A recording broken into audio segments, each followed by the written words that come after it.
Bueno, buenas tardes.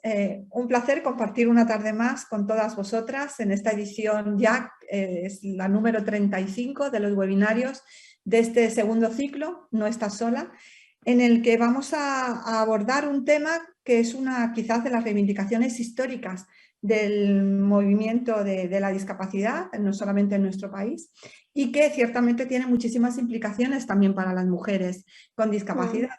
Y precisamente eso es lo que vamos a tratar de analizar aquí hoy con mujeres expertas, con mujeres con discapacidad también, que reciben una asistencia personal y que nos van a hablar acerca con su testimonio de cuáles son esa parte positiva, pero también hemos solicitado que hagan una crítica de cuál es esa figura o cómo se está poniendo en marcha la figura de la asistencia personal en nuestro país. Una figura que sabéis que está reconocida en nuestra legislación. Tenemos una ley que es la Ley de Promoción de la Autonomía Personal y Atención a las Personas en Situación de Dependencia, que ya la reconocía en el año 2006, ¿no? Pero que, sin embargo, es muy imperfecta, sigue siendo claramente anecdótica en los programas, ¿no?, individualizados de atención. Apenas si encontramos que se reconozca esta prestación para las personas con discapacidad y tampoco tenemos datos sobre cómo está impactando en la vida de las mujeres con discapacidad en nuestro país. Sobre este particular ha tenido oportunidad el propio Comité de Naciones Unidas sobre los derechos de las personas con discapacidad de pronunciarse, de expresar su preocupación por la falta o el acceso tan limitado que existe a la asistencia personal. En el año 2019, que es en la última revisión que se hizo al Estado a España, pues se le recomendó que se reconociera mediante la legislación el derecho a la asistencia personal, ¿no? Además, una asistencia personal que incluya un amplio abanico de apoyos que sean gestionados por la propia persona y que estén dirigidos precisamente por la persona destinataria, por la propia usuaria, ¿no? En una forma pues, muy deseada de autogestión.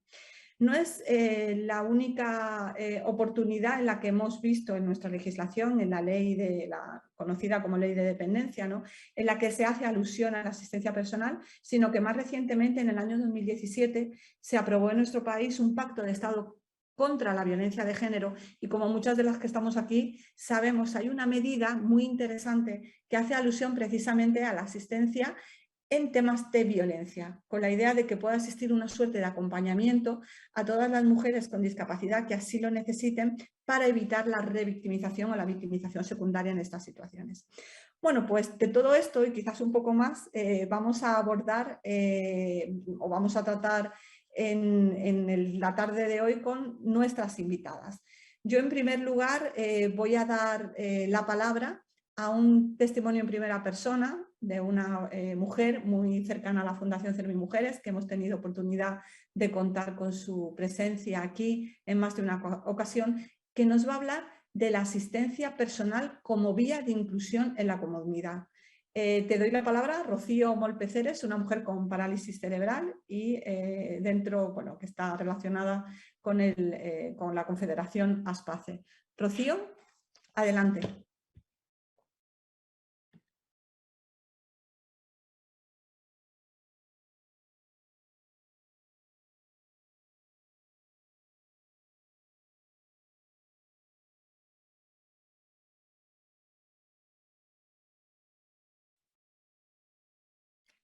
No sé, estamos teniendo problemas, ¿verdad? ¿Me oís? Ahora, Rocío, ahora.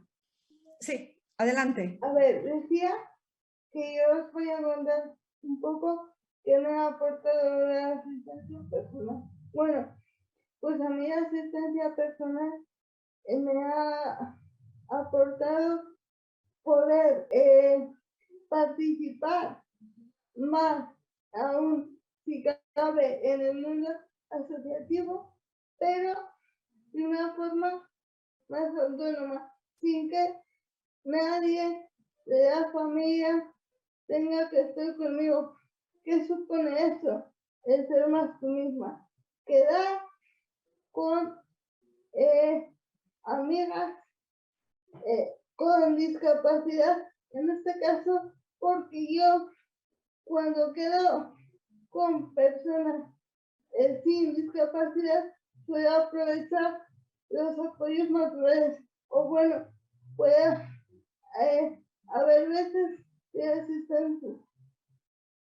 asistente personal vaya, me acompañe y ella se vaya para dejarme intimidad. Y la tercera, bueno, pues poder salir sin que mi madre tenga por qué estar en casa. Porque os voy a contar una anécdota para que veáis realmente lo importante que puede ser la asistencia personal. Bueno, a mí me gusta maquillarme. Evidentemente, mi padre me viste, ¿no? Pero de maquillarme ya es más complicado. Entonces, yo puedo salir maquillada sin que mi madre esté en casa. Y otra cosa, ellos disponen de su tiempo y yo del mío. Por todo esto, nosotros, a las personas con parálisis cerebral, o por lo menos desde el movimiento de Confederación Paz, pedimos que la asistencia personal sea compatible con otros servicios, es decir, con otras soluciones habitacionales, porque solo así podemos tener una verdadera vida independiente, ya que el 80% de las personas con parálisis cerebral tenemos grandes necesidades de apoyo. En mi caso, por ejemplo, tengo una discapacidad solamente física, pero necesito a alguien que sea mis manos y mis pies, que ejecute por mí las tareas que yo no puedo hacer, porque la parálisis cerebral no es una discapacidad intelectual, sino es de base física y puede ir asociada o no una discapacidad intelectual. Por otro lado, hoy, aprovechando que es nuestro Día Mundial, hacemos una campaña que se llama 168, es decir, necesitamos apoyos 24 horas al día, 7 días a la semana. Entonces, la asistencia tiene que ser uno de los apoyos que nosotros podamos utilizar, pero uno, no el único, porque solo así, con todas estas conjunto de apoyos, las mujeres con parálisis cerebral podremos ser y no solo estar. Muchas gracias. Pues muchas gracias, Rocío, por tu testimonio. Como comentaba anteriormente, tenemos aquí representantes de distintos sectores de la discapacidad. No están todos los sectores, tendríamos que haber hecho un webinario algo más largo, pero sí que teníamos en mente que al menos esta tarde se plasmaran distintas formas de abordar o de pensar la asistencia personal en nuestro país, tomando en consideración las distintas demandas que las mujeres de los diferentes sectores puedan tener. Es por eso por lo que contamos también con la participación de Silvia Muñoz, que es la coordinadora del programa sobre asistencia personal, en esta ocasión es de Plena Inclusión, que nos va a hablar precisamente de esa asistencia personal desde las mujeres que tienen alguna discapacidad intelectual. Silvia, creo que estás por aquí, ¿verdad?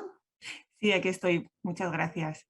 Muchísimas gracias por estar con nosotras y adelante. Vale, pues nada, gracias a vosotras por invitarme, que nada, me hace especial ilusión poder participar en este espacio. Bueno, pues yo voy a compartir un poco la experiencia de Plena Inclusión en el trabajo con asistencia personal. Sí que, bueno, os quería comentar que la asistencia personal con personas con discapacidad intelectual es algo como muy incipiente y llevamos poco tiempo trabajando en este ámbito. Cuando hemos reflexionado sobre la asistencia personal, pues nos llevaba a pensar sobre todo en el concepto de vida independiente, ¿no? Y nosotras pensábamos que la vida independiente es una vida elegida en la que puedes elegir y decidir tu propio proyecto de vida y que es una vida compartida con otros en la comunidad y que es una vida que debe ser posible para todas y para cada una de las personas, con apoyos ajustados, personalizados, en un marco de dignidad, derecho e igualdad para que las personas puedan contribuir como ciudadanas. Yo creo que desde esta óptica, ¿no? desde este enfoque de vida independiente, pues creo que es un enfoque acertado porque como nos estamos centrando en cada persona, ¿no? y en esos apoyos ajustados y personalizados, desde ahí yo creo que estamos incorporando como el enfoque de género también, ¿no? Porque estamos pensando en los apoyos que necesita cada persona y y en que eso sea ajustado y personalizado. Creemos que la vida independiente, como habéis comentado ya vosotras también, pues evidentemente es una cuestión de derechos que viene recogida también en la Convención y en la Ley de Dependencia en España. Y creemos bueno, pues que la asistencia personal es una clave para poder garantizar el derecho a la vida independiente. Entonces, desde ahí, lo que nosotros entendemos por asistencia personal es como un profesional que apoya individualmente a las personas con discapacidad intelectual. El apoyo que recibe la persona está diseñado junto a la persona, a partir de sus demandas en la vida diaria y es prestado en todos los contextos en los que lo solicite. Y el objetivo fundamental de contar con un asistente personal es mejorar la calidad de vida de la persona.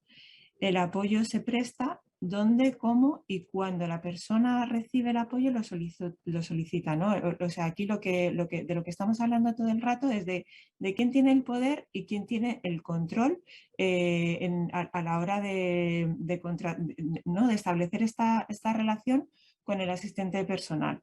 Entonces, en todo momento, el poder y el control lo tiene la persona con discapacidad. Ella es quien decide dónde, como acabo de decir, ¿no? Ella es quien decide dónde se presta el apoyo, cómo se presta el apoyo y cuándo se presta el apoyo, ¿no?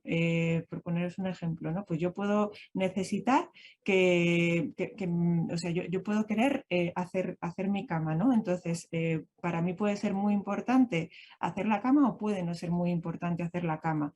Dependiendo de lo importante que sea para mí hacer la cama y hacerla como yo quiero, puedo necesitar una figura de asistente personal, ¿no? Porque quiero participar en esta actividad de hacer la cama y por la cuestión que sea, no puedo hacerlo yo sola.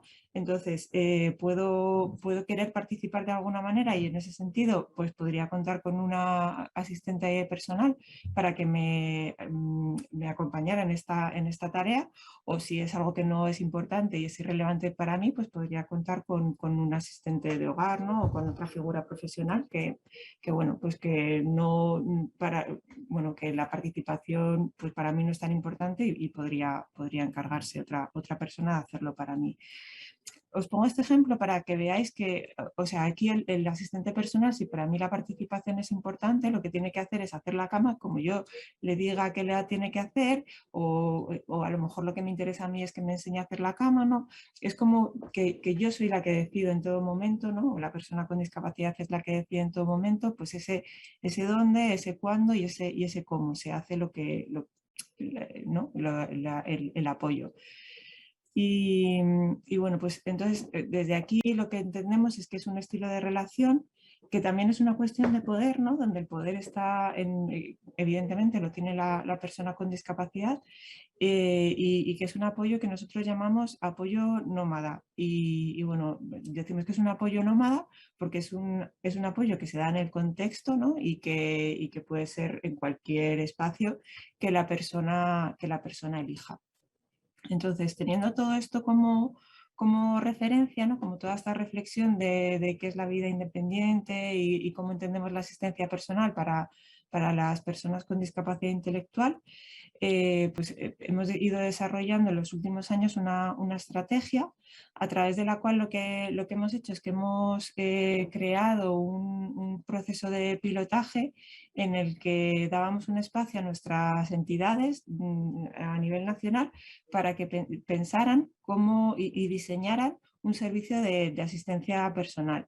De modo que gracias a este pilotaje pues, se han ido generando servicios de asistencia personal a lo largo de todo el territorio. Gracias a este pilotaje también pues, se han ido identificando personas con discapacidad intelectual, hombres y mujeres también, que quieren ser líderes, ¿no? Que quieren ser como la voz que haga que se conozca la figura de la asistencia personal y que se reivindique la necesidad de esta figura.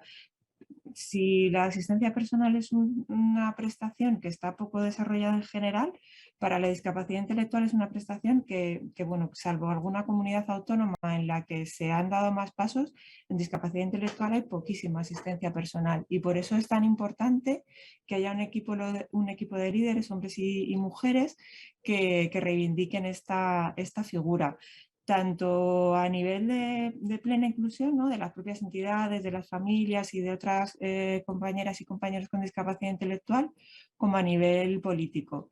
Y bueno, pues en eso estamos, ¿no? En que este equipo de líderes, bueno, pues lo que estamos promoviendo es que ellos y ellas tengan reuniones con políticos, hagan charlas de sensibilización a personas con discapacidad, a familias, al entorno, sobre la figura de la asistencia personal y la importancia que esta figura tiene para que las personas con discapacidad pues, puedan tener una vida independiente, ¿no? Y una vida elegida. Y bueno, pues además de este equipo de líderes y de estos pilotajes en los que las entidades están probando y diseñando sus servicios de asistencia personal y de todo pues está haciendo incidencia política, ¿no? Como ya os he comentado, y hemos elaborado algunos documentos de información sobre la figura de la asistencia personal. También hemos elaborado una formación online con una duración de 50 horas en concordancia con lo que se aprobaba desde el CERMI, ¿no? Que tenía que ser la formación de asistencia personal. Y hemos elaborado también, este año hemos hecho una campaña de asistencia personal que se llevó a cabo en junio con experiencias de mujeres y hombres que ya tenían la prestación de asistencia personal y que compartían un poco su experiencia. Hemos elaborado algún vídeo también de sensibilización y bueno, esa es un poco nuestra experiencia y nuestro recorrido de manera muy, muy breve, ¿vale? Que tampoco quiero robar el tiempo al resto de ponentes, que sé que tenéis un programa muy, muy ajustado, pero muy interesante. De modo que nada, muchas gracias. Pues muchas gracias, Silvia. Muy interesante. Quizás en el turno de preguntas o en el debate puedas comentarnos un poco cómo se cerró esa estrategia, ¿no? En plena inclusión y de qué manera se introdujo el enfoque de género, también cómo se ha introducido el enfoque de género en esos ciclos formativos, ¿no? A las personas para realizar las tareas de asistencia personal. A continuación voy a dar paso a Miriam Arnaiz. Ella es técnica del área de autonomía personal y de vida independiente de Predif. Estás con nosotras, ¿verdad, Miriam? Hola, sí, buenas tardes. Hola, Miriam, ¿qué tal? Pues adelante. ¿Qué tal? Bueno, muchísimas gracias, Isabel. Bueno, buenas tardes a todas. Yo para empezar, lo primero que quiero es agradeceros la invitación a participar hoy aquí en el 35º encuentro de No Estás Sola y también además aprovechar la ocasión para felicitaros por todo el trabajo, todo el esfuerzo, por vuestra dedicación y vuestro compromiso con la defensa de los derechos de las mujeres y niñas con discapacidad. Bueno, como ha comentado, yo soy Miriam Arnaiz, soy directora del área de autonomía personal y vida independiente de Predif. Muy brevemente, Predif, para aquellos que no nos conozcáis, somos la plataforma representativa estatal de personas con discapacidad física. Promovemos acciones en favor de los derechos de las personas con discapacidad, abogamos por su plena inclusión en la comunidad y luchamos por la igualdad de oportunidades para todos y para todas. Cabe recalcar que en todas nuestras acciones se tiene en cuenta la perspectiva de género, ya que consideramos que el apostar por la perspectiva de género por las mujeres es apostar sobre seguro por una sociedad justa e igualitaria. Entre nuestros esfuerzos y donde estamos volcando incansablemente gran parte de nuestro trabajo es en la promoción de la figura de la asistencia personal como clave para la vida independiente de las personas con discapacidad en general y para las mujeres con discapacidad en particular. Ya lo ha comentado mi compañera Silvia, la asistencia personal es el apoyo humano, ¿no? que ayuda a realizar aquellas tareas que una persona con discapacidad por su situación de dependencia no puede realizar por sí misma o les resulta realmente dificultosa llevar a cabo. En España se reconoce en forma de prestación económica a través de la Ley 39/2006 de promoción de autonomía y atención a la dependencia. Es una figura que promueve la independencia, la autonomía personal y la autodeterminación de las personas con discapacidad. Algo que lamentablemente las personas con discapacidad hemos visto mermado a lo largo de nuestra historia. Si a esta falta de poder tomar nuestras propias decisiones le añadimos el factor ser mujer, coloca a las mujeres con discapacidad en una situación de alta fragilidad social. El contar con el apoyo de la asistencia personal empodera a las mujeres en varios aspectos. En primer lugar, visibilidad. La asistencia personal es la herramienta idónea, es la herramienta perfecta para la desinstitucionalización de las mujeres con discapacidad.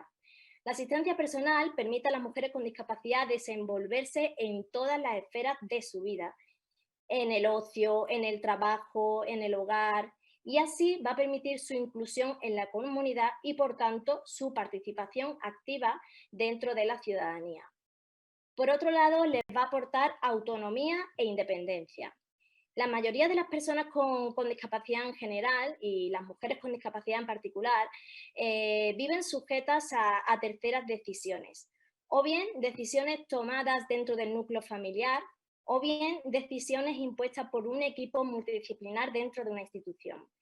Así lo reflejan los datos que se han publicado por el INSERSO el 31 de agosto del 2021, donde el 31,1% del total de personas que tienen reconocida una prestación económica o servicio dentro del catálogo del Sistema para la Autonomía y Atención a la Dependencia son perceptoras de la prestación por cuidados en el entorno familiar, y casi el 36% son perceptoras de otros servicios de carácter institucional. En contraposición, tenemos el alarmante dato de que tan solo el 0,56% son perceptoras de la prestación económica de asistencia personal. La diferencia de esta figura frente a otras figuras profesionales se centra en el poder que tiene la mujer con discapacidad sobre el servicio. Es un servicio que está centrado en la persona. ¿Y esto qué quiere decir? Que es la persona con discapacidad, tal y como ha explicado muy bien mi compañera Silvia, es la persona con discapacidad quien va a elegir en todo momento el qué, el cómo, el cuándo, el dónde y el quién. ¿Qué apoyos necesita?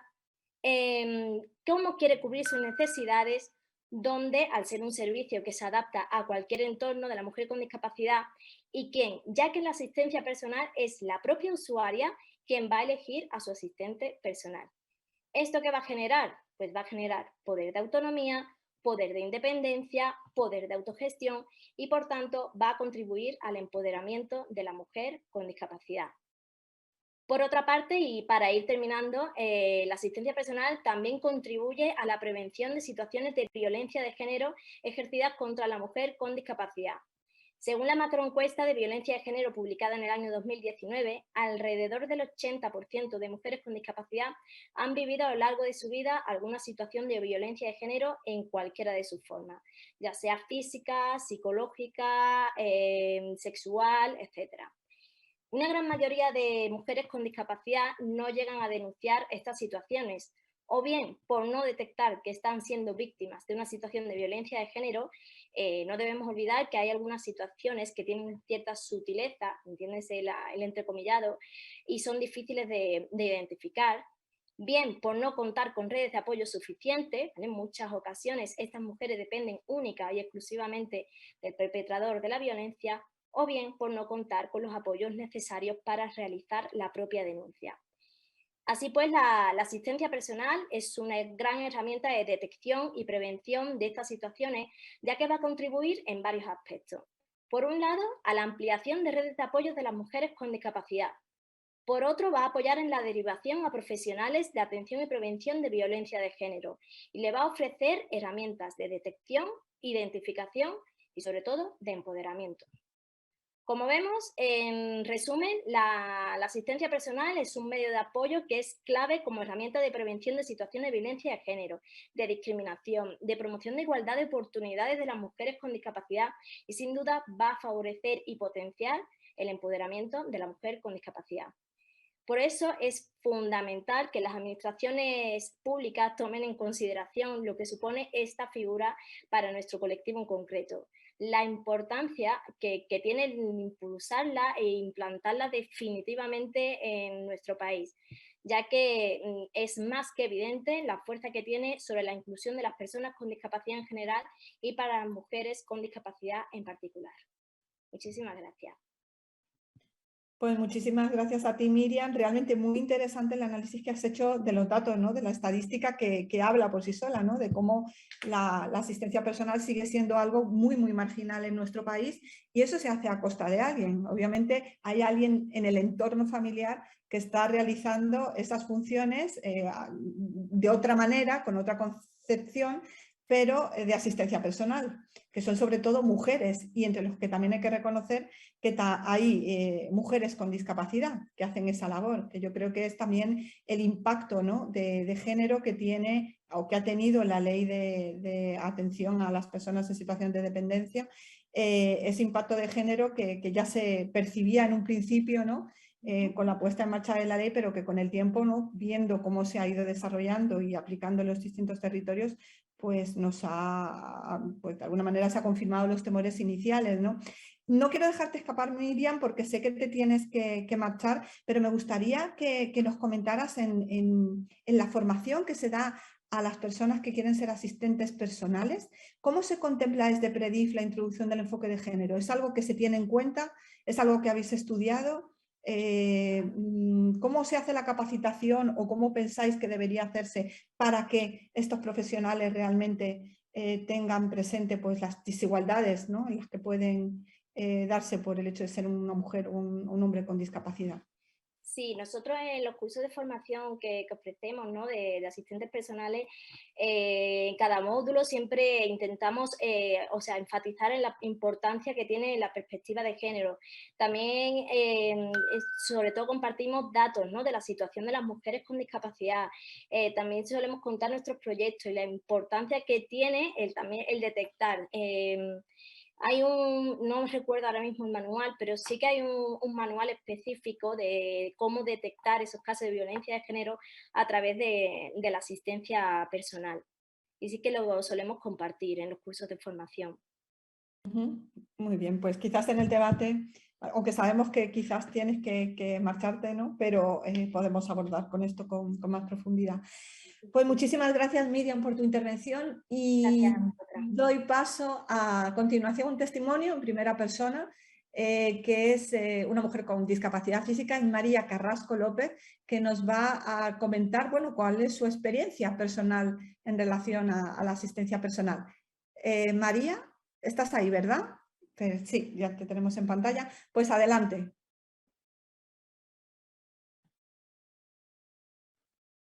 ¿Ahora se me oye? Sí, se te oye perfectamente. Vale, pues mi experiencia con la asistencia personal,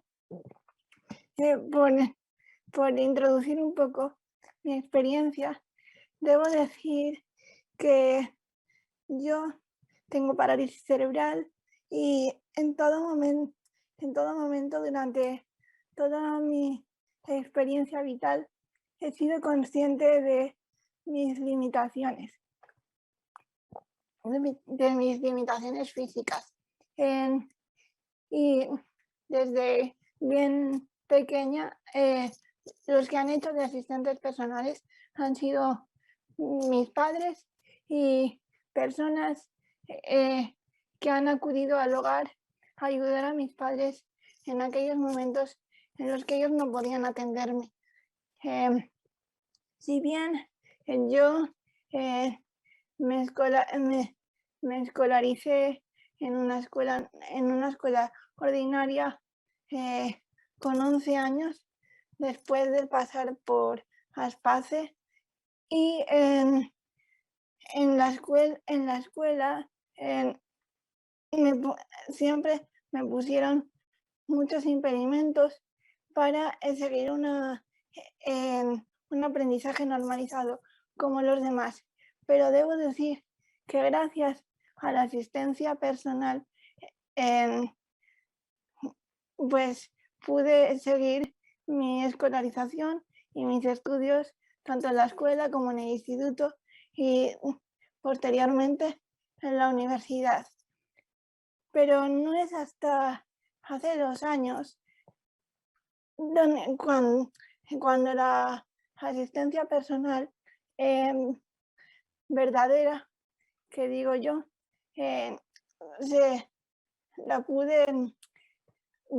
vino a mí. ¿A qué me refiero?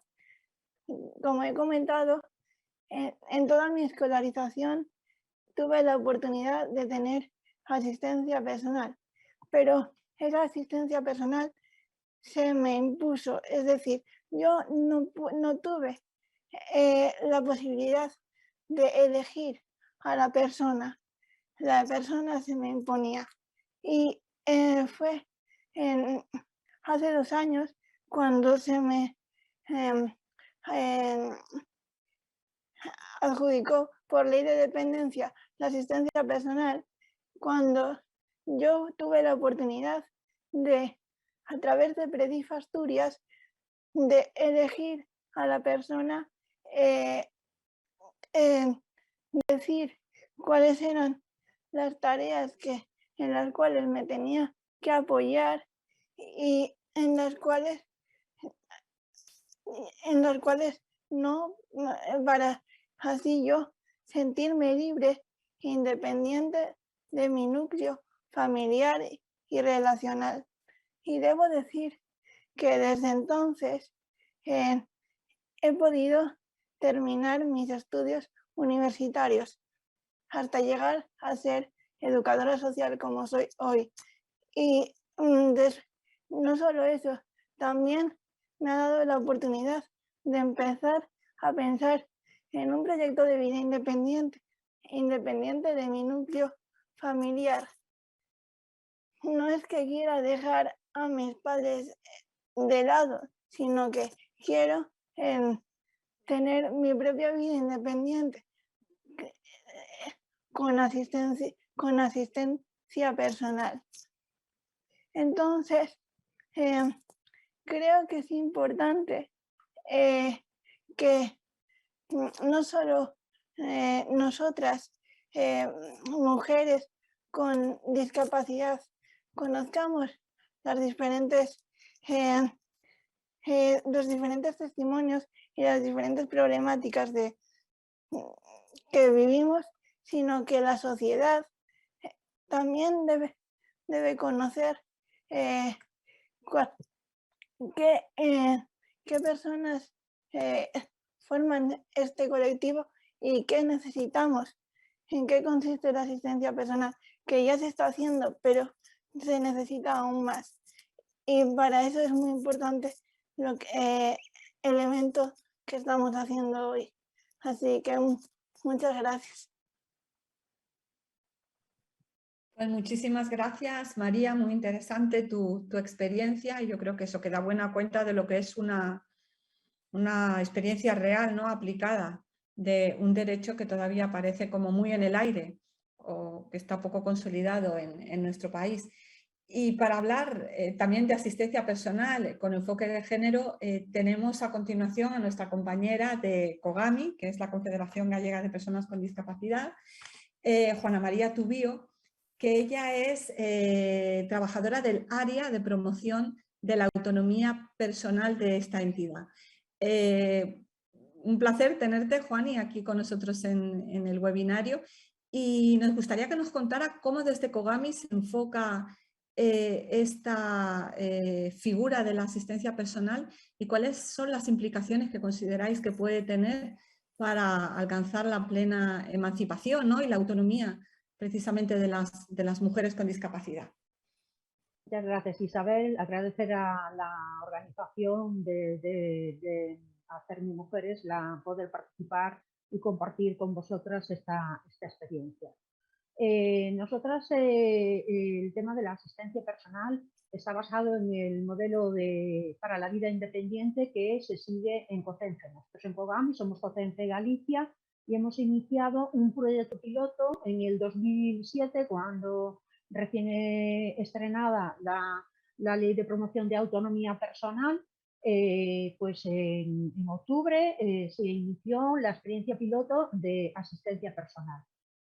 No se conocía la figura, hemos tenido que trabajar mucho, convencer. Se convencía más a los hombres que a las mujeres para participar en el proyecto piloto.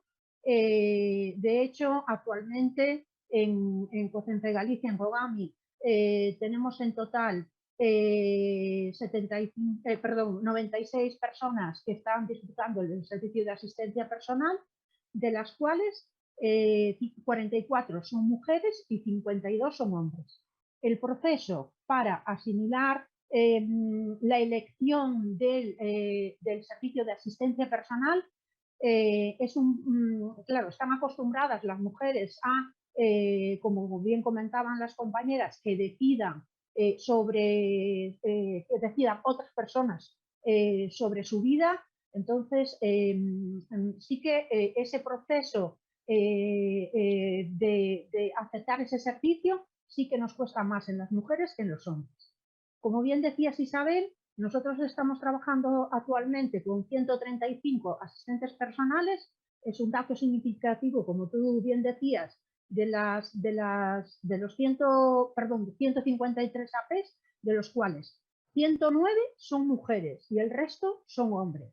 Ahí también, dentro de lo que es la formación de asistentes personales, está muy feminizado y también se requiere ese trabajo intensivo de cara a introducir la perspectiva de género y tratar de que se necesitan hombres asistentes personales también.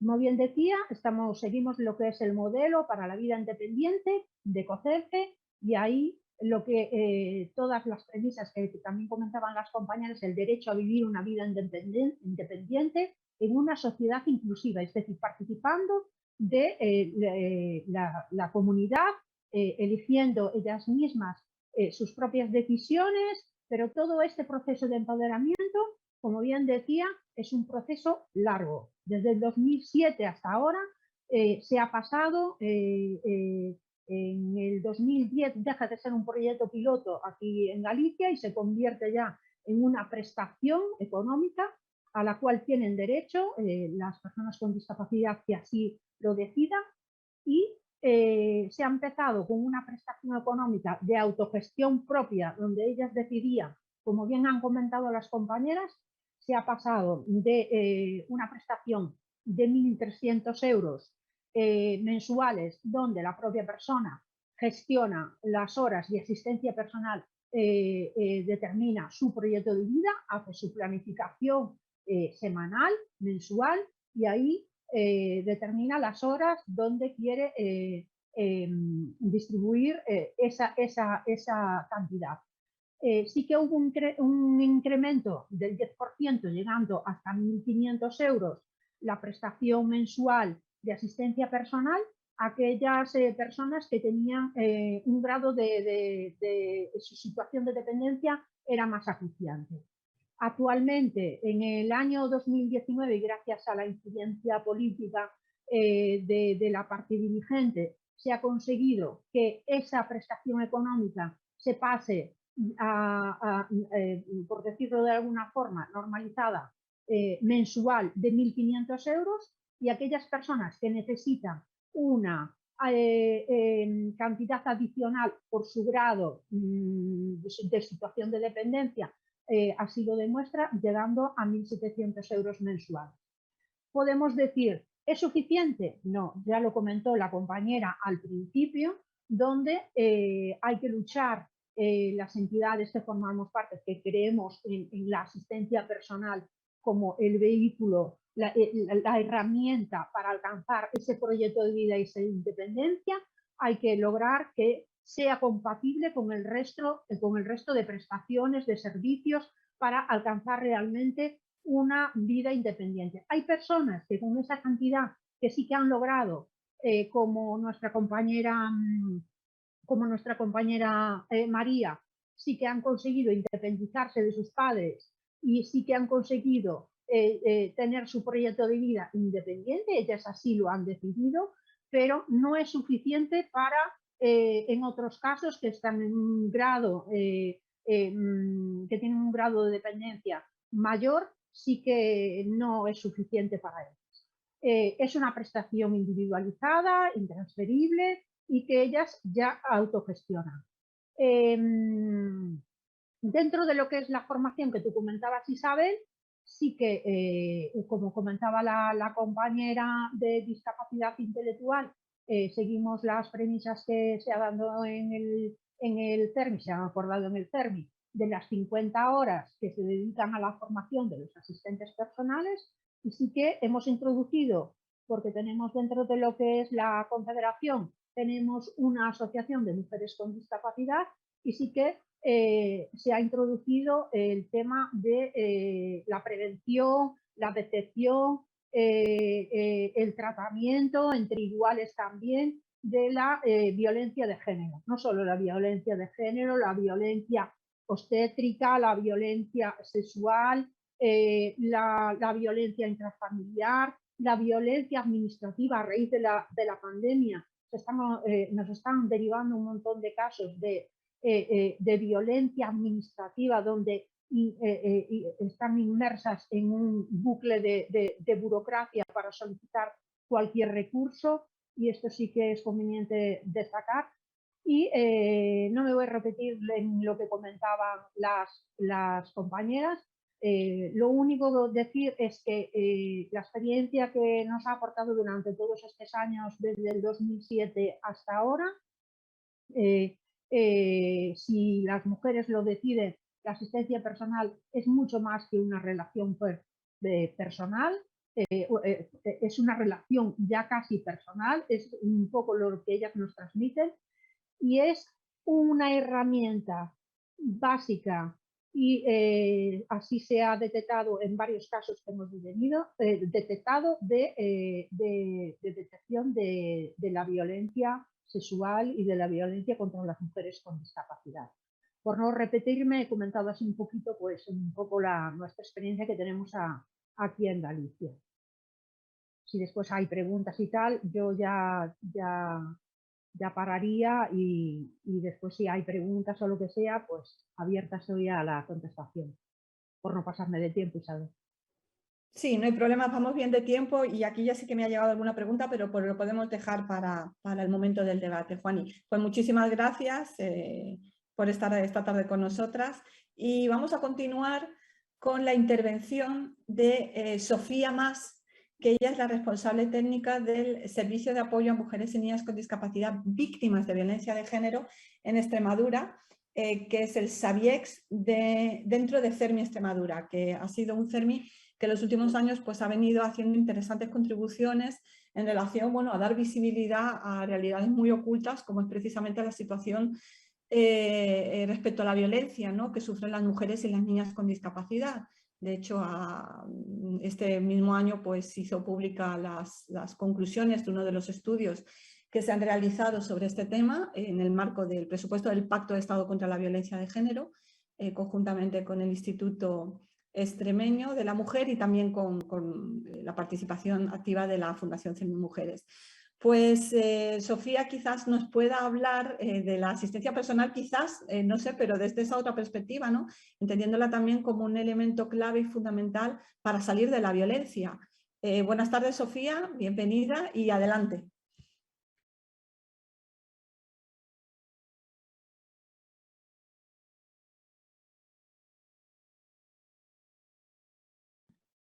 Creo que tenemos a Sofía, ¿verdad?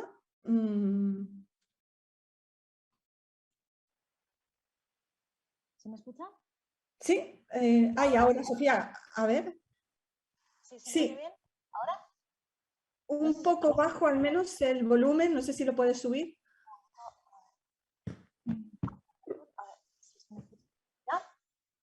Ahora, adelante. De acuerdo. Pues decía que muchísimas gracias por haber contado con Extremadura para participar en este webinario. Es un honor estar aquí esta tarde y agradecer el magnífico trabajo que se ha hecho también con la colaboración de CERMI Mujeres en cuanto a ese estudio que se realizó durante el año pasado y, como bien decías, pues ha hecho evidentes unos datos bastante preocupantes de los que me gustaría hablar y de hecho ese estudio ha desembocado en la creación de este servicio de SAVIEX, que es el servicio de apoyo a mujeres y niñas con discapacidad víctimas de violencia de género en Extremadura, que es de muy reciente creación. Se ha creado este año y estamos ahora mismo con la difusión del servicio y dando los primeros pasos para que se desarrolle lo más rápido posible. Porque realmente los datos que refleja ese estudio pues muestran una realidad en la que hace falta una asistencia personal y una asistencia que sensibilice y que haga visible la violencia de género en mujeres y niñas con discapacidad. Según este estudio, un 67% de las mujeres que han dado respuesta han sufrido violencia de género por parte de sus parejas o exparejas, y un 75% de ellas no ha denunciado, con lo cual, teniendo en cuenta la magnífica red de atención a violencia de género que hay en Extremadura, a pesar de la gran extensión territorial que hay, de las dificultades a veces de movilidad y de transporte por lo extenso y las circunstancias de nuestro propio territorio, se da la circunstancia de que hay muy pocas mujeres con discapacidad víctimas de violencia que denuncien. Esto evidencia que hay una dificultad de acceso o hay un desconocimiento por parte del entorno de estas mujeres, de que pueden estar siendo víctimas de violencia de género, porque muchas veces, en más de un 90%, la violencia a la que refieren es psicológica. Entonces, como comentaba antes una de las compañeras, es una violencia que la psicológica junto a la emocional, que es la segunda más frecuente que se han reflejado en el estudio. Si no hay una visibilización, una concienciación y una información completa, accesible, clara, que se les preste, va a ser difícil que puedan identificar tanto ellas como su entorno estas situaciones de violencia y poder poner remedio, poder poner solución. Comentaba que era un 75% de mujeres las que no denunciaban, pero es que son alrededor de un 50% las que nunca se lo han contado a nadie. Esto da a entender que es muy necesario que haya una figura de asistencia en la que puedan tener una confianza, en la que puedan, con la que puedan contar, porque se da la situación de que en el entorno de una familia, cuando una víctima de violencia de género lo cuenta, el miedo de la familia a las consecuencias de lo que va a pasar después, de si va a haber una revictimización, de qué consecuencias pueda tener la denuncia. No quieren que su hija o su familiar sufra más cuando es la propia pareja de la mujer con discapacidad quien la maltrata. Eso hace todavía más inaccesible y más invisible ese maltrato y se hace necesario una concienciación, una sensibilización, aparte de las mujeres, de las propias mujeres con discapacidad en el entorno que esté más cercano a ellas. Por eso se va a hacer una intervención en tres ámbitos. Uno de ellos va a ser el policial, judicial, social, y el de atención primaria en el médico, para que puedan tener herramientas para poder detectar y ser sensibles a estas situaciones.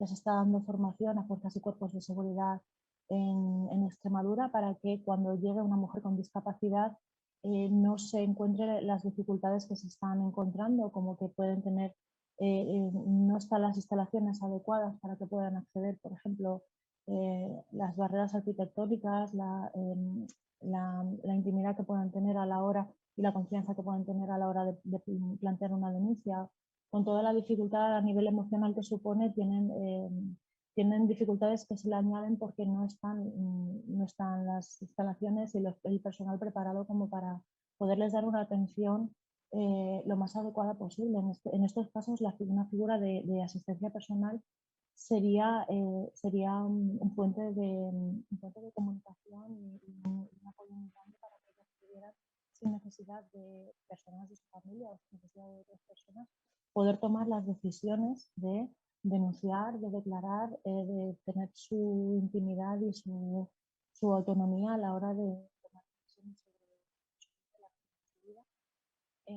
Eso sería uno de los aspectos. Yo estoy perdiendo, no sé si os pasa a todas, pero estoy perdiendo el sonido. ¿He quitado la auricular? Ahora mejor, ahora se te oye. Sí, ahora mejor. Vale, de acuerdo. Es que lo he quitado porque pensaba que se me iba a oír mejor así. No, pues mejor Sofía sin los auriculares. ¿Se mejor así? De acuerdo, pues me lo he quitado. Yo era por evitar interferencias. Decía que uno de los aspectos en los que se estaba trabajando y que ya habíamos comenzado era en el de la sensibilización a fuerzas y cuerpos de seguridad para que cuando las mujeres pues, acudan a declarar o a poner alguna denuncia o se enfrenten a algún proceso judicial, pues no se vean con dificultades de acceso como se ven ahora. Otro de los aspectos sería con las propias mujeres, con aquellas que pues, nos soliciten ayuda en realizar una labor de acompañamiento, asesoramiento, apoyo, darles la información que soliciten. Y en otro de los aspectos sería el trabajo de colaboración con las entidades en las que ellas pertenezcan y con su entorno, y aparte con centros educativos que también se está llevando a cabo esta sensibilización en centros de Extremadura. Y por último, pues incidir en la necesidad que hay de adaptar y de favorecer el acceso de las mujeres y niñas con discapacidad, favorecer su acceso a los recursos que ya existen y que ya funcionan, y uno de nuestros objetivos principales sería facilitarles el acceso a los recursos que ya existen en Extremadura, y si necesitasen de nuestra colaboración también durante el proceso de salida de la violencia de género, pues estaríamos también dispuestos a colaborar y a apoyar en todo momento hasta que la mujer o la niña haya salido de esa situación de violencia.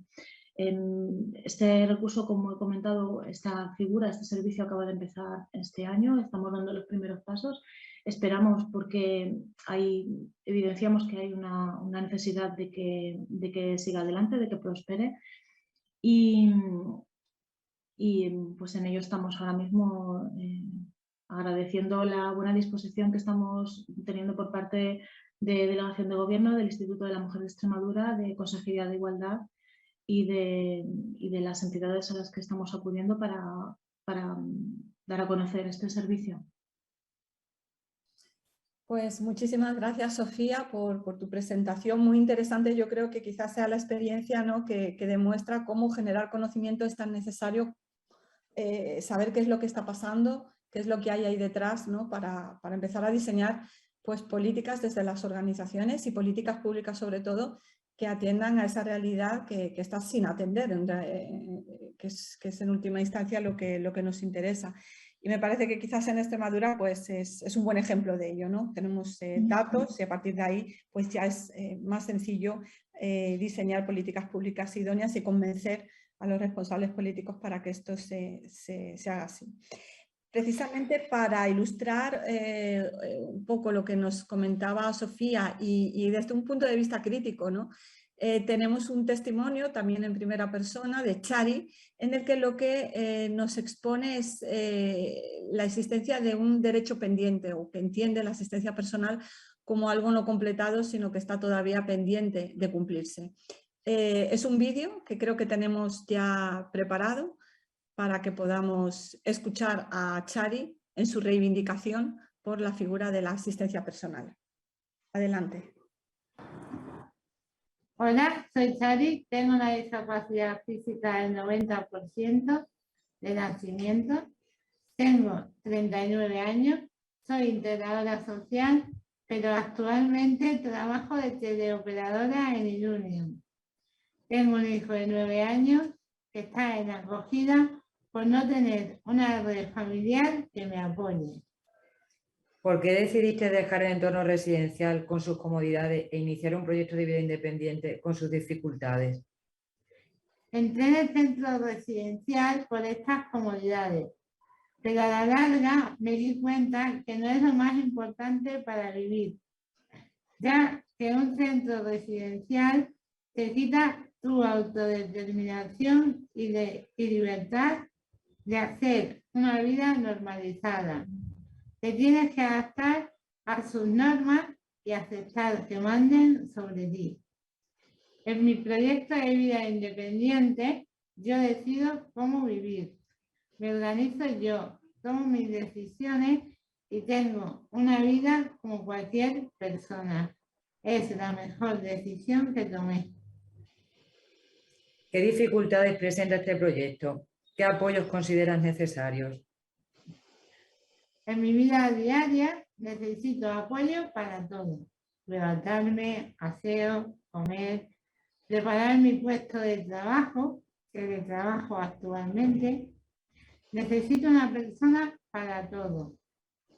Yo tengo la suerte de tener una pareja que a su vez es mi mejor asistente personal. Sin él, mis opciones serían bastante complicadas, pero estaría dispuesta a intentarlo igual. ¿Qué te aporta como persona llevar a cabo tu vida de modo independiente?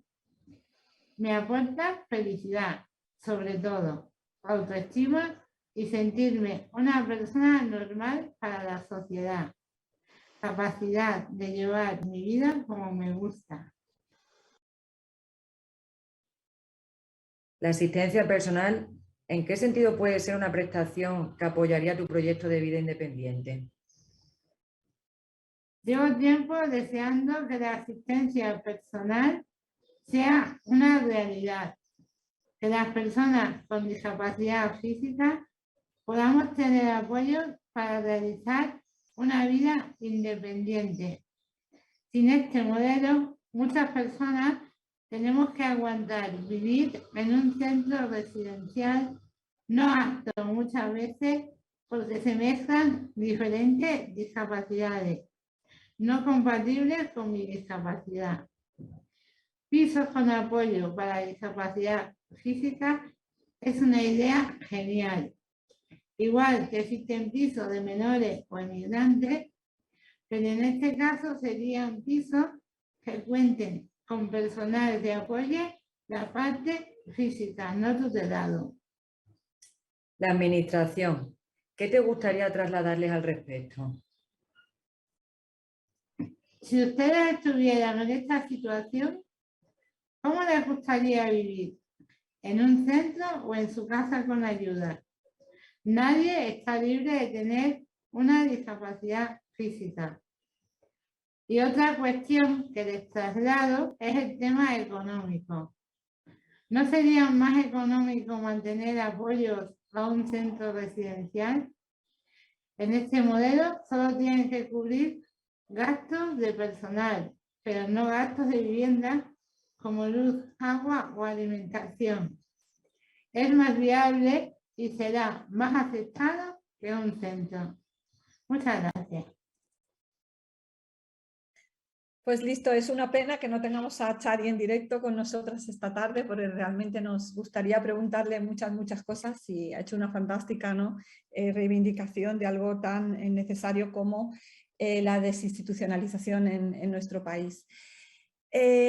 Para continuar con el programa, voy a dar paso a continuación a la intervención de la responsable de Igualdad de Género de la Confederación Estatal de Personas Sordas, de la CNSE, que es Alba Prado, que también ha participado en varias de nuestras sesiones de webinario y se lo agradecemos muchísimo.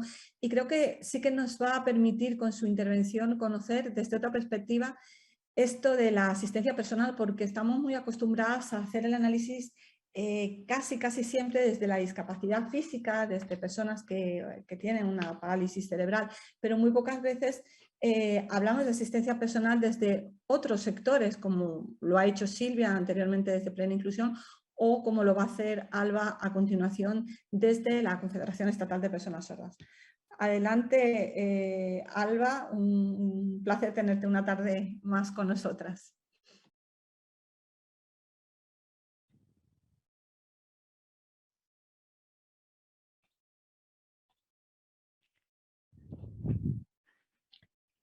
Se estaba preparando la intérprete para poner mi voz.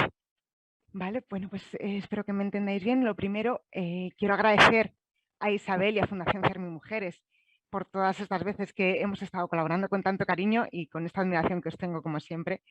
También a otras compañeras que conozco, aprovecho para mandaros un saludo. Es verdad que es complicado vernos todavía en persona, pero bueno, aprovechamos estos ratitos. En el caso de la situación de las personas sordas es completamente diferente. El nombre no sería como tal asistente personal, pero porque tenemos unas necesidades diferentes. Os voy a intentar explicar. ¿Vale? La figura profesional que tenemos dentro de la comunidad sorda serían 3 perfiles, ¿de acuerdo? En primer lugar, tendríamos un especialista de lengua de signos española. Sería la persona referente lingüística y cultural para las personas sordas dentro de nuestra comunidad sorda. Muchas veces los niños sordos se le dan muchos recursos, sin embargo no tienen esa lengua de signos, no tiene ese referente lingüístico adulto. Entonces tienen diferentes necesidades que se cubren gracias a este especialista en el que ven que tienen una cultura propia, una lengua propia y les permiten una construcción personal. Por otro lado, disponemos también del intérprete de lengua de signos. El intérprete de lengua de signos lo que hace es interpretar o traducir a nivel lingüístico de una lengua asignada a una lengua oral. ¿Vale? Siempre repetir para que quede claro, la lengua de signos no es universal. Por ejemplo, aquí en España disponemos de tanto la lengua de signos española como la lengua de signos catalana. Lo que hace, pues lo mismo que está pasando ahora mismo. Si yo signo, no me vais a entender, por eso la intérprete le pone mi voz a mis palabras, para que me podáis entender. El otro perfil sería de un mediador comunicativo. Lo que hace un mediador comunicativo sería un puente cultural entre la comunidad sorda, que tiene su propia cultura, sus propias costumbres, su propio desarrollo por el hecho de tener este tipo de discapacidad, con el resto de la sociedad que oye, son los oyentes, ¿no? Sería ese puente cultural de una comunidad a otra. La diferencia, hay diferencias entre el intérprete y el mediador comunicativo. El intérprete tiene un código ético. Lo que tiene que hacer es traducir, sin más, traducir de una lengua a otra lengua. Sin embargo, el perfil de mediador comunicativo lo que hace es un puente cultural. Necesita, la comunidad sorda tiene unas necesidades y le adapta a cada persona sorda el contexto en concreto. ¿Cómo influye esto a las mujeres, esto del asistente personal? Teniendo en cuenta que es un concepto completamente diferente. Imaginaos el caso de una situación de una mujer sorda mayor que pues necesita su tipo de cuidados, por ejemplo, para comer, para la limpieza. Hablamos de mujer mayor viviendo en su casa. ¿Qué pasa? Que un asistente personal como tal desconoce de toda esa información, no se puede comunicar con ella. Entonces, es un asistente personal con un punto de vista diferente. Es una reivindicación constante que tenemos nosotras, que dentro de esos 3 perfiles profesionales necesitamos que uno de esos sea el asistente personal. O sea, nosotros existimos dentro de la sociedad. Nosotros somos mujeres, somos ciudadanas dentro de esta sociedad. Y nos da la sensación que somos siempre como las víctimas, ¿no? Tenemos que estar reivindicando, parece que tenemos que estar pidiendo que nos den nuestros derechos. Entonces, como han dicho las compañeras anteriores, es muy importante esa independencia, ¿no? Nosotros ni siquiera estamos pidiendo independencia, estamos pidiendo respeto a nuestros derechos como ciudadanas. Da igual la discapacidad que tengas, somos ciudadanas y tenemos esos derechos hay que defenderlos. Y esos derechos es estar dentro de una sociedad. Las personas sordas necesitamos acceso a la información y a la comunicación. Realmente esos derechos no se cumplen. Además, al ser mujer, viviendo en una sociedad machista, quien se tiene que encargar del cuidado de las personas mayores y de los niños, sobre todo son las mujeres, y afecta sobre todo a la salud mental y física y emocional.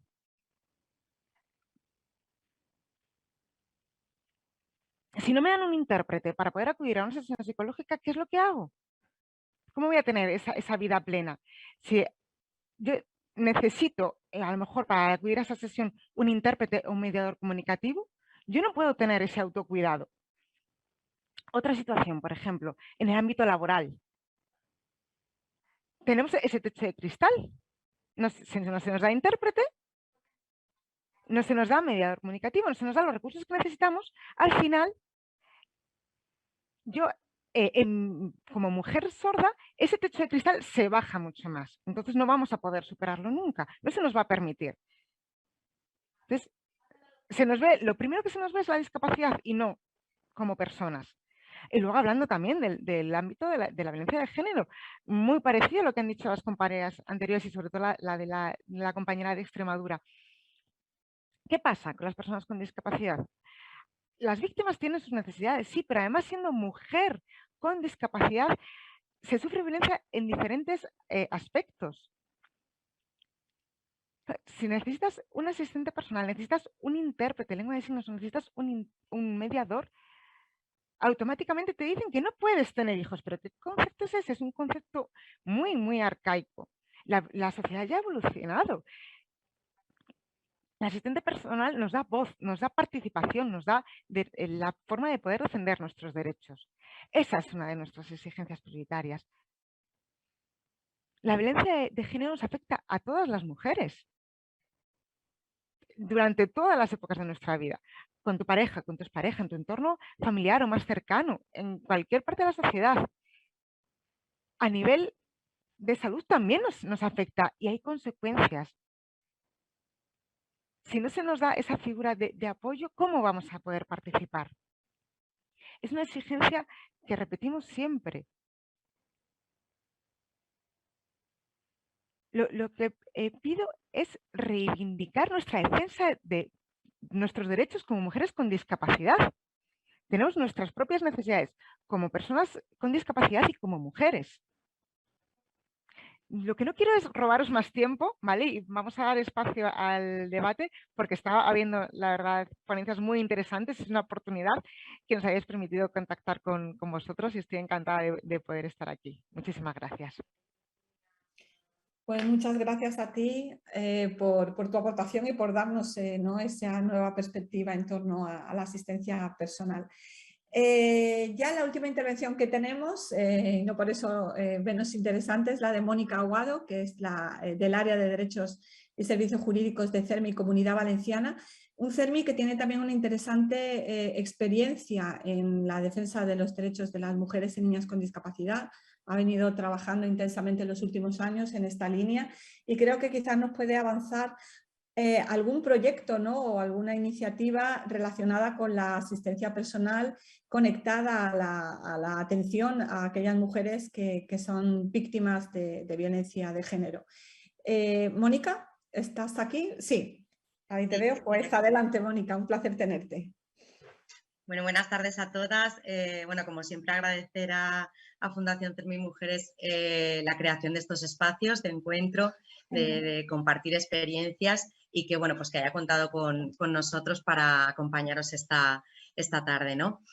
Como sabéis, y antes también lo ha relatado así una de las compañeras, ¿no? de Extremadura, el CERMI no es una entidad de prestación de acción directa, ¿no? De atención directa, o cuanto menos no lo es en exclusiva, ¿no? Entonces, es verdad que ofrecemos distintos servicios, pero todo lo que son servicios especializados en atención directa los dejamos a quien sabe, ¿no? del asunto, que son nuestras federaciones, ¿no? Que además pues, están especializadas, claro, en cada una de las discapacidades. Entonces, nosotros nos reservamos algunas parcelas de atención directa, pero fundamentalmente coordinación de ciertos servicios a nivel de nuestras entidades, la formación y la generación de conocimiento y la interlocución política, ¿no? Entonces, en este sentido, en autonomía personal sucede esto, ¿no? No tenemos un servicio propio de autonomía, o sea, de autonomía personal, de asistencia personal como tal,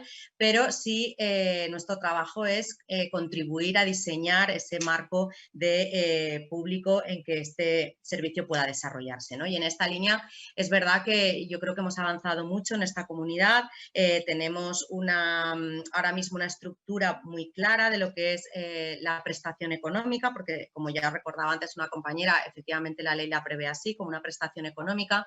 Y entonces tenemos, por un lado, la prestación de PATI, de personal de asistencia terapéutico infantil, que este año ha entrado ya en los coles, ¿vale?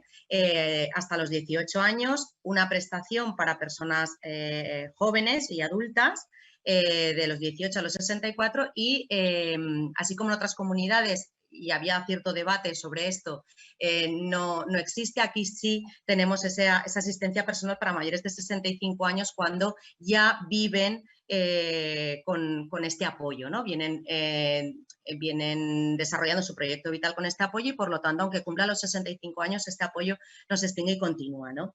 Entonces, ¿qué hacemos nosotros? Inyectar siempre la filosofía de la Convención, de la Ley 39 de 2006 y de nuestro propio Estatuto de Personas con Discapacidad, de la Ley 11 de 2003, de aquí de la Comunidad Valenciana, en toda la normativa que desarrolla esto, ¿no? Que desarrolla esta prestación.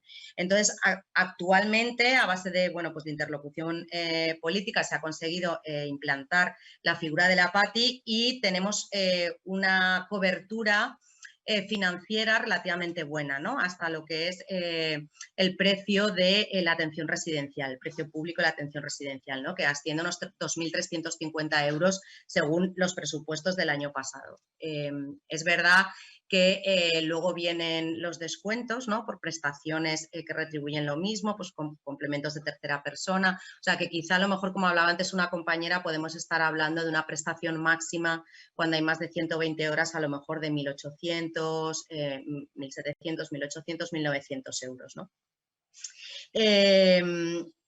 Un problema que enfrentamos, pues bueno, o consideramos que enfrentamos y estamos ahora en esta idea, que la prestación o sea, que la asistencia personal sigue considerándose como una prestación económica, pero realmente al final de lo que estamos hablando es de un servicio, ¿no? De un servicio profesionalizado y lo que tenemos que intentar, o eso pensamos desde CERMI Comunidad Valenciana, es que se preste con garantías de igualdad de acceso, de seguridad, de independencia. Y en este sentido lo ha expresado muy bien Rocío, ¿no? en su intervención, y también Shari, ¿no? Esta idea de que yo decido y la otra persona ejecuta, libre elección, por tanto, también, y calidad. Y en este sentido siempre atendiendo a la perspectiva de género, ¿no? Porque además bueno, hemos oído el impacto tan grandísimo que tiene o que ha tenido el tema del confinamiento en materia de violencia y cómo la asistencia personal puede ser fundamental para salir de ese círculo de violencia, incluso como herramienta de prevención, ¿no? Que me ha parecido súper interesante también esta perspectiva que nos ha aportado Miriam. Entonces, mientras el Ministerio se decide a cambiar este modelo de prestación económica a regularización del servicio, es decir, aunque siga existiendo como tal prestación, que se considere cómo debe definirse la prestación del servicio de una manera transversal, de manera que homogeneice a todas las comunidades autónomas. Mientras eso pasa, pues nosotros estamos haciendo camino, ¿no? ¿Cómo nos gustaría que fuera ese nuevo modelo?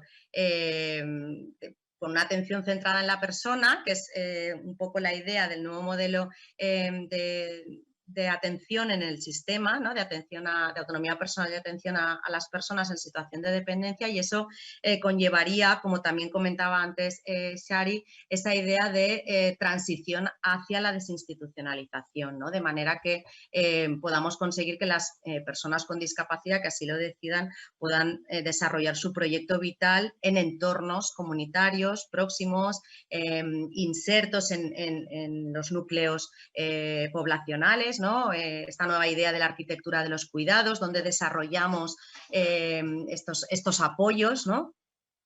Y de esta manera, bueno, pues hacer que estas alternativas habitacionales que podrían suponer esa nueva opción cuenten con todos los apoyos, ¿no? Es decir, que esa asistencia personal esté garantizada en este nuevo tipo de alternativas. Por eso, todas estas ideas que parecen así como muchas y mezcladas, ¿no? Son un poco el íter que estamos siguiendo, ¿no? Y en esta línea, desde el CERMI lo que estamos haciendo con la Consellería es formación basada además en todas las en toda la filosofía del movimiento CERMI, es decir, en la idea de Convención de Derechos Humanos, ¿vale? Y la idea es, este año ya hemos hecho un curso de formación para todas aquellas personas que ya estaban desempeñando las tareas de asistencia personal, y al año que viene vamos a empezar a ampliar el curso a personas que tienen idea de precisamente desarrollar su futuro profesional con esta figura, ¿no? Luego también hemos desarrollado una idea conveniada, vamos a hacer unas jornadas con nuestros técnicos para que realmente la administración y nuestro personal técnico oriente e informe adecuadamente a las personas sobre esta prestación, y especialmente a las mujeres, ¿no? Porque es verdad que son muy pocas o proporcionalmente son muchas menos mujeres que hombres las que tienen conocimiento de la utilidad, de la efectividad, del impacto que puede tener en sus vidas esta prestación, ¿no? Por eso estamos ahora en esta vía de formación y de orientación. También contamos en el servicio jurídico con una parte, ¿no? con un servicio que se llama Saxosex, que iniciamos en el confinamiento el 27 de marzo, ¿no? Precisamente por esta situación velada de violencia, y aunque no hace atención directa, sí que hace, aunque no hace acompañamiento, perdona, directo, sí que hace atención, orientación, información y derivación, ¿no? Tenemos aquí la suerte de contar con, siempre lo digo, con unas estupendas oficinas de atención a víctimas del delito, ¿vale? Además con una perspectiva muy clara de mujer con discapacidad, mujer, niña y adolescente con discapacidad, y entonces, bueno, pues la derivación a estas oficinas multidisciplinares es para nosotros un recurso súper valioso, ¿no? Y en este sentido, este año hemos culminado también la finalización del protocolo de atención a víctimas de violencia de género, mujeres y niñas víctimas de violencia, con las oficinas de atención a víctimas, ¿no? Para que efectivamente la asistencia personal se considere como eso que decís, ¿no? Como una parte más de la persona, como una herramienta de prevención, y en este sentido que no se la considere como una tercera ajena, ¿no? Cuando entran en esas oficinas, que la mujer y la niña tengan garantizada el acceso de ese apoyo de su asistente personal. Evidentemente, en esa línea de apoyos hemos avanzado también, y esto lo hemos comentado algunas veces, como complemento quizá de esa asistencia personal, de la figura de la persona facilitadora. Vamos a culminar ahora en noviembre el proyecto piloto, ¿vale? De personal facilitador en justicia. Y bueno, ha sido liderado por los técnicos y técnicas de nuestras entidades, ha dado un resultado, yo creo que estupendo, porque ha permitido profundizar no solo en la figura, sino en los problemas que genera la inserción, y por lo tanto partir de una situación real para solucionarlos. Y se ha desarrollado un protocolo de intervención aprobado por la Consellería y por los operadores jurídicos implicados en la respuesta, fundamentalmente Decanato y Fiscalía, ¿no? Con lo cual, en 2022 la idea es que efectivamente tengamos ya un servicio que no sabemos si será de acción concertada, no se sabe muy bien con qué formato, con qué fórmula jurídica, pero un servicio de personal facilitador. Y bueno, y también estamos en esta línea de insistir, como decía una compañera, en que la accesibilidad, que creemos que es lo más frágil, la parte más frágil de la convención en cuanto a implantación, ¿vale? Que esa accesibilidad se haga posible en todos los recursos de mujer, ¿vale? Centros 24 horas y todos los demás recursos que dependen de la Conserjería aquí de Igualdad y Políticas Inclusivas, que es la que tiene la competencia en materia de mujer, de atención a mujer y niña, ¿no?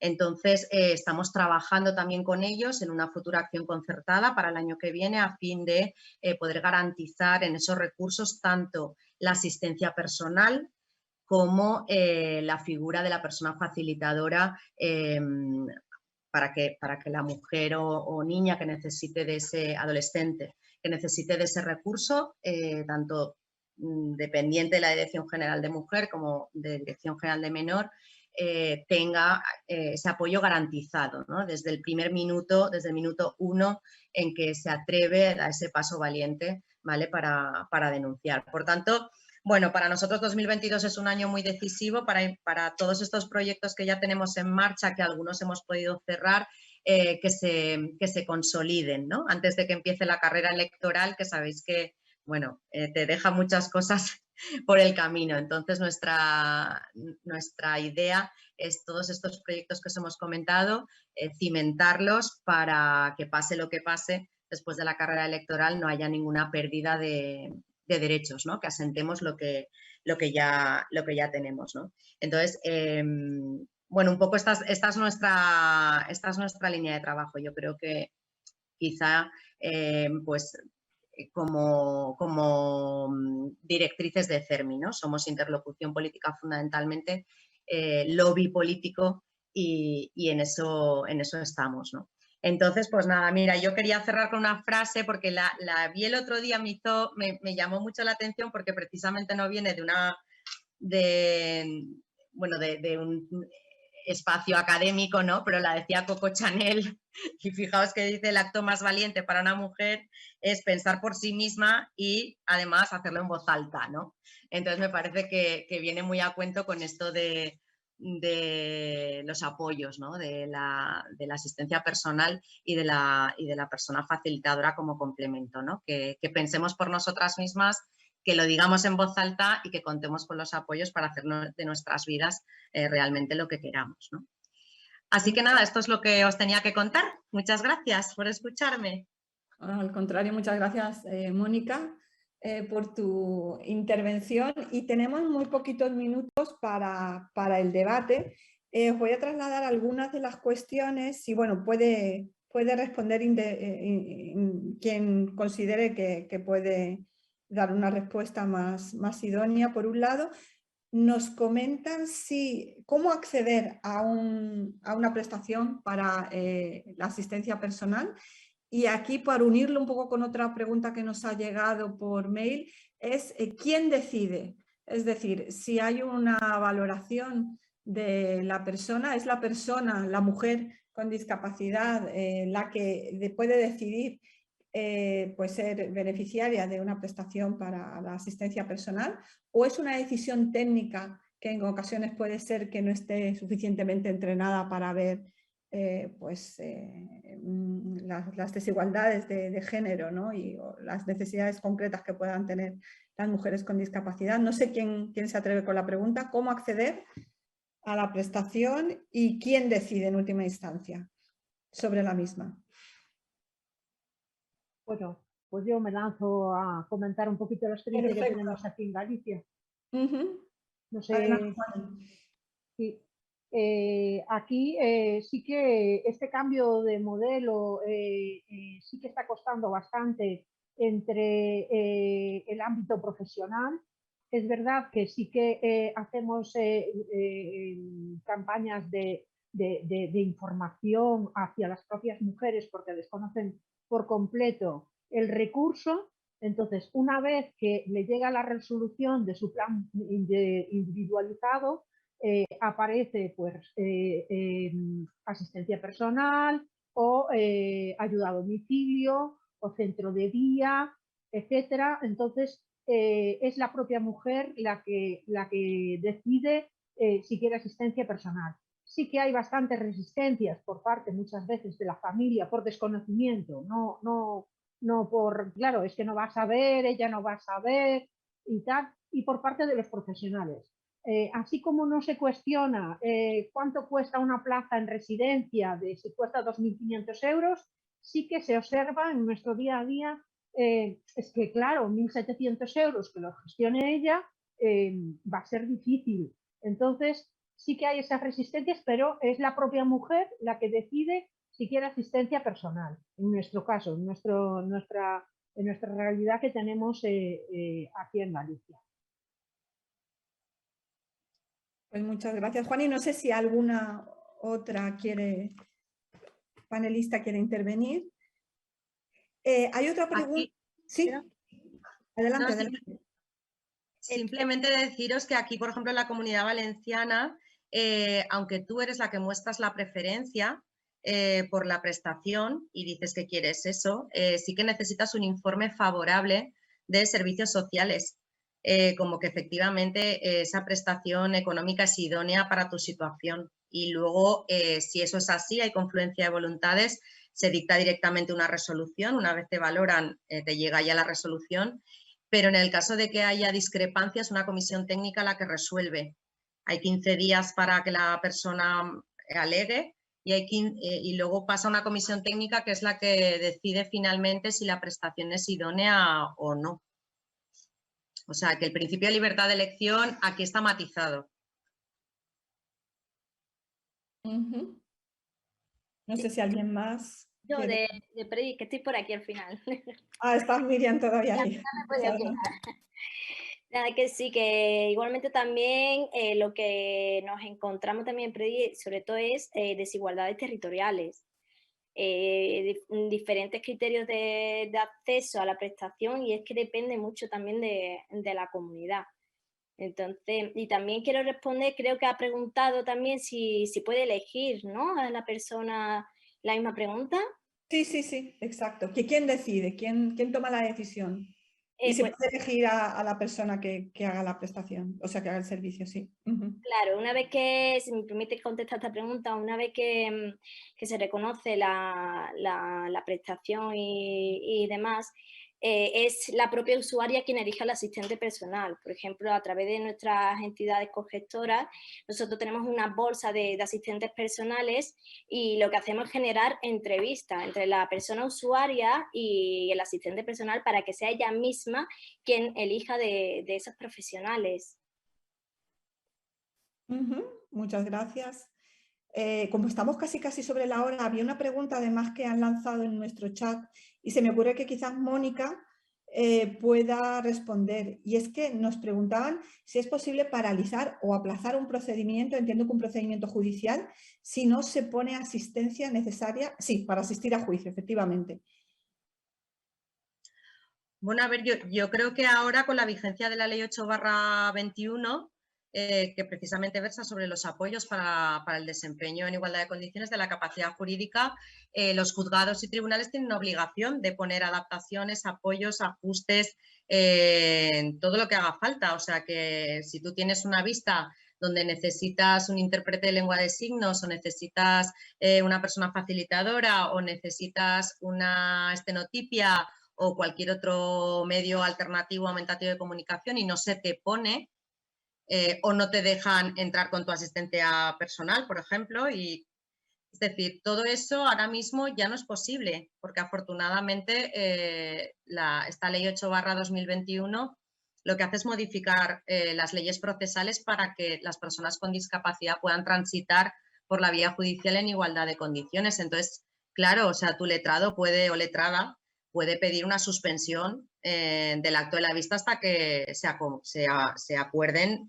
los apoyos necesarios. Yo creo que sí. Pues estamos ya sobre la hora.